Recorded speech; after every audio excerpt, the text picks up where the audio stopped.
Hello, everybody. Welcome to episode number 242 of Bill Man the Sport Guys podcast. I'm your host, Bill Man the Sports Guy. For the latest weekly news of the NFL, NBA, MLB, NHL, college sports, WNBA, this is the podcast to be. Um, Boy, oh boy, we had quite some big news coming out. First of all, might as well stick with the NFL because we're still in the playoffs. So, in the world of the NFL, Aaron Rodgers, for those who don't know, a NFL quarterback. He played a very, very long time with the Green Bay Packers, had a short stint with the New York Jets, and his one and only season with the Pittsburgh Steelers. Aaron Rodgers has completed, he has 72,314 career passing yards, four-time MVP, all with Green Bay Packers, a Super Bowl champion and Super Bowl MVP. He's played 21 seasons, a four-time All-Pro, and a 10-time Pro Bowler. Best career touchdown to interception ratio in NFL history, along with 572 career touchdowns. And I honestly still believe he is a Hall of Famer to this day. Easily going to get in, no doubt. Another big shock in the Pittsburgh world. Mike Tomlin is stepping down. Honestly, I did not see this coming. Mike Tomlin, arguably one of the top 10 best coaches ever in NFL history, has played 19 seasons with the Pittsburgh Steelers, or coached, not played. He's took the Steelers to 8 AFC North titles, one Super Bowl, and how many losing seasons has he had? Zero, which is super rare to happen in all the NFL. And it's even crazier too, because also in the NFL world, the Buffalo Bills did fire head coach Sean McDermott after their playoff loss to the Denver Broncos. Honestly, I think I'll say this at the end of the day. I think my Tomlin thing I forgot to mention. I think he's going to be a Hall of Famer at the end of the day. But for Sean McDermott, I kind of don't like it. I really don't like it at all that the Bills let him go after the playoff loss. The fact that for over a decade, his overall regular season record 98 and 50. But yeah, he's 500 in the playoffs, which is still solid, but something I don't know what the Bills need to do now because I think their general manager definitely needs to be in the hot seat big time. Especially, I'm starting to believe that he used Sean McDermott as a scapegoat because Sean McDermott brought the Bills to 5 AFC East titles, 8 playoff appearances in 9 seasons. While, yeah, they never made it to the Super Bowl, but I don't know. I just don't think McDermott being fired is the answer. I think you just got to keep improving your team and getting it better. Maybe a better draft pick, maybe better free agency because the Bills' offense looked solid, but also looked a little bit quiet at times. So I gotta admit, I'm not a fan of Sean McDermott being let go by the Buffalo Bills. And where will he head coach? Who knows? Speaking of head coaches, I don't know the full report, but there is a report that Matt LaFleur is going to stay on Green Bay Packers as a head coach. But I'm also hearing it's a contract extension, but I was also hearing it's also a multi-year deal. I don't know which one it is, but I heard that it could be a long, if I had to take a wild guess, it's maybe a 3, 4 year contract, but I don't think it's going to be a 5 plus, but who knows? I'm fine with it. I think with the head coach vacancy, Matt LaFleur staying in Green Bay was the smart move at the end of the day. Um, Now we're gonna go to before we go to baseball, let's go to the NHL because there are two trades that just recently happened. The first one involving the Calgary Flames. Apologies about the music. Anyway, The Calgary Flames have traded Rasmus Anderson to the Las Vegas Golden Knights. Now, here's a little catch. For Zach Whitecloud, Abraham Webby, who is a prospect in the, or was in the Knights system, a 2027 first round pick if Vegas, now there's also a second round pick, but if Vegas wins the Stanley Cup this year, it's going to be a first round pick. Calgary is also retaining 50% of Rasmus Anderson's contract, which I think the salary for Vegas, I think he's only going to be carried right around 3 million if I'm not mistaken. And also, he is an unrestricted free agent at the end of the season. So there is no contract extension in place, which is kind of similar to what we saw when Vegas traded for Noah Hannafin, but then they extended him. So I'm also going to assume at some point we're going to hear Rasmus Anderson signing a contract extension with the Las Vegas Golden Knights. Who knows? Now, from the Calgary Flames point of view, honestly, their previous game against the New York Islanders, it turns out Rasmus Anderson was hugging his teammates, saluting the fans, because it was pretty much sure that he was good as gone. And 30 points in 48 games and a +3. He is having a bounce back season, to say the least. Also, he is 9 points away from what he had 2 seasons ago. And Rasmus Anderson, I think he is going to fit very well in, this is for Vegas's point of view, but Rasmus Anderson, he's going to fit very well in Las Vegas's defensive pairing. I assume they're going to have him start the left side, but then put him back on the right side because Vegas's right side defensively was a bit of question marks. So adding Rasmus Anderson is going to be a big boost. Now, from the Calgary Flames' point of view, take advantage of getting draft picks as they are.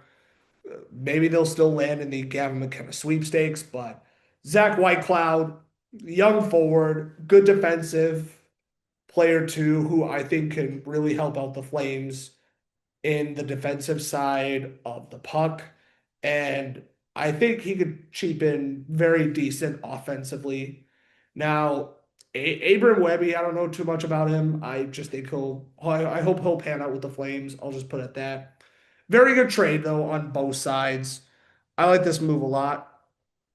Then let's also go to the trade that just happened today, which was Kiefer Sherwood has been traded from the Vancouver Canucks to the San Jose Sharks for Cole Clayton, a 2026 and 2027 second round picks.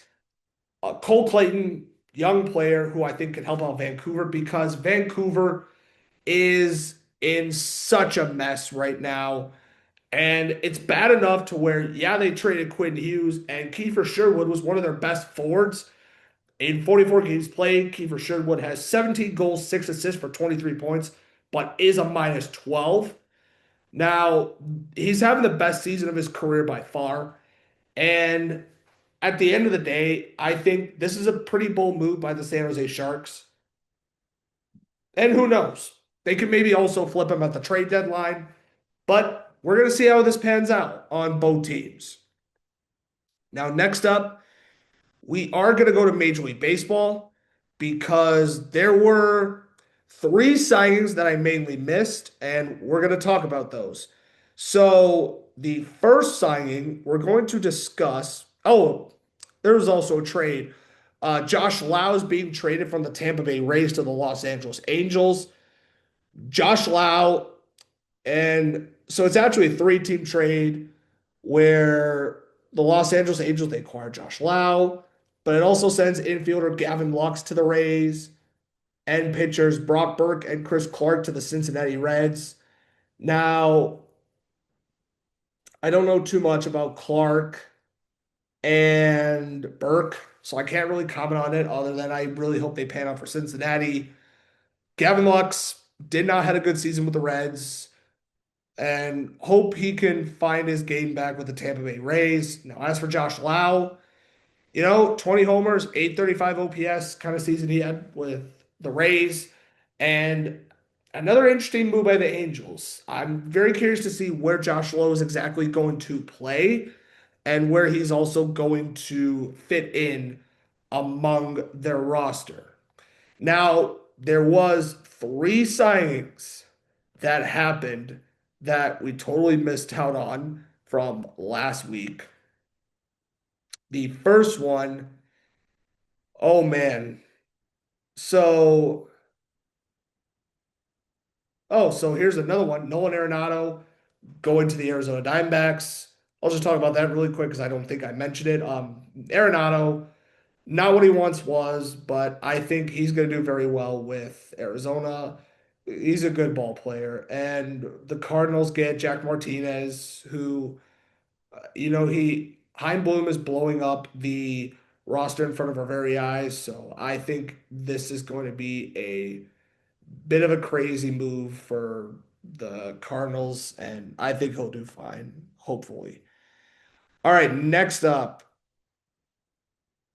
the Chicago Cubs did sign Alex Bregman. It was reportedly I think it was a 5-year contract, or it was 3 years that he just signed with the Cubs. Uh, 5 years, 175 million. I'm not gonna lie, as a White Sox fan, I am not happy that I have to deal with Alex Bregman, who was part of the 2017 cheating Houston Astros. The fact that he's a Cub for 5 years, from a baseball fan point of view, from the Cubs point of view, good signing. Alex Bregman, you want somebody like Alex Bregman, a big bat in your lineup, and somebody like Matt Shaw could learn from, because Bregman is a way better baseball player than Matt Shaw is. And a little biasy, I hate it from a White Sox fan point of view that I have to deal with him in the North Side for the next 5 years. But honestly, good move for the Cubs. This is a good contract at the end of the day. Ranger Suarez is going to the Boston Red Sox on a 5-year, $130 million deal. So the fact that the Red Sox potentially offered Alex Bregman 5 years at 165 million, so $10 million shorter than what he got with the Cubs. Instead, they throw 130 for Ranger Suarez. Interesting tactic from the Red Sox. Ranger Suarez, I think he broke out in 2021 and had a very nice season with the Phillies. And I'm curious to see how he's going to pan out with Boston. He should do fine, but also the home runs won't go often since Fenway has a huge green monster in left field. Then the Philadelphia Phillies have signed JT Realmuto to a 3-year, $45 million contract. Honestly, I'm not shocked that he stayed with the Philadelphia Phillies. Had some of his best seasons in a Phillies uniform. So the fact that he's going to finish, he had a 700 OPS, 12 homers. Honestly, this is a fine contract. I really don't have any complaints about it at all. Now for the two that have happened this past week. Kyle Tucker is leaving the Chicago Cubs and going to the Los Angeles Dodgers on a 4-year, $240 million contract. Now let's see if Kyle Tucker will actually play well, as there was a report from an outside Cubs staff member, that Kyle Tucker kept checking his cell phone instead of looking at the cages, the batting, opponent numbers, all that. But Kyle Tucker, still a good player, one of the best outfielders in baseball. Kyle Tucker, it is one and only season on the north side of Chicago. He hit for 25 doubles, 4 triples, 22 home runs, 73 RBIs actually, along with 25 stolen bases. He had 266 with 377 OPS, 464 slugging, 841 OPS. Not a bad year for Kyle Tucker. The fact that he was awesome the first half, but went ice cold the second half. And the big injury that he had really played a big part. The fact that I was there to win. I was there, and he got hurt during the game against the Cincinnati Reds back on June 1st. And honestly, it's shocking more the fact that Kyle Tucker was projected to get around 400 to 500 million, and all it took him was 240. And from what I was also hearing, Kyle Tucker does have a couple opt-outs, I think in years 2 and 3 of the contract. So I'd be curious to see one, let's say he bounces back and has a 30 double, 30 home run, 30 stolen base season, and then he gets 400 million. Then good move by the Dodgers. And why not? Go to the team that that has been dominating baseball in this entire decade. So interesting sign from the Los Angeles Dodgers point of view, and especially that we didn't hear too much of the Dodgers, that it was mainly the Mets. They offered him a $50 million AAV, and the Toronto Blue Jays offered Tucker a long-term contract, but we don't know the amount of money, not compared to the Mets. Also, Bo Bichette is going to sign with the New York Mets. It's a 3-year contract worth, I believe it's around 120, if I am not mistaken, for Mr. Bo Bichette. And, Bo Bichette, again, another interesting signing. It's actually 126 million. And he has an option out after the second and third year of the contracts. Bo Bichette's an interesting one. Bo Bichette had a really good year with the Toronto Blue Jays and in their World Series run, only to lose to the Los Angeles Dodgers. But why I say it's interesting, because obviously the Mets got another bat, and he's going to bat, I think, second or third in the Mets lineup. Bo Bichette, quick thing with the with the Toronto Blue Jays. I'm sorry, he had 44 doubles, one triple, 18 home runs. He had 94 RBIs, bat 311 with a 357 on base percentage, 483 slugging, 840 OPS. Very good bounce back season from Bo Bichette compared to 2024. And, I think Bichette's going to do well with the Mets. The interesting part is he's a shortstop. And he did play, I think he did play a little bit of second base with the Blue Jays this past season, if I'm not mistaken.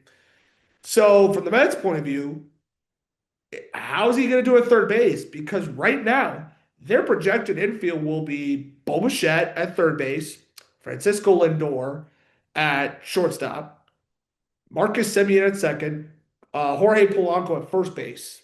Bo Bichette's never played a single game at third base. It's going to be interesting to see how he learns and adjusts in the position. But hitting wise, I think he's going to do great with the Mets. So solid signing by the New York Mets. I will give him that. And this concludes today's episode, number 242 of Bill Man the Sport Guys podcast. I'm your host, Bill Man the Sports Guy. Always remember, for the latest weekly news of the NFL, NBA, MLB, NHL, college sports, WNBA, this is the podcast to be. Have a good evening, everyone. Stay tuned for episode number 243. Peace.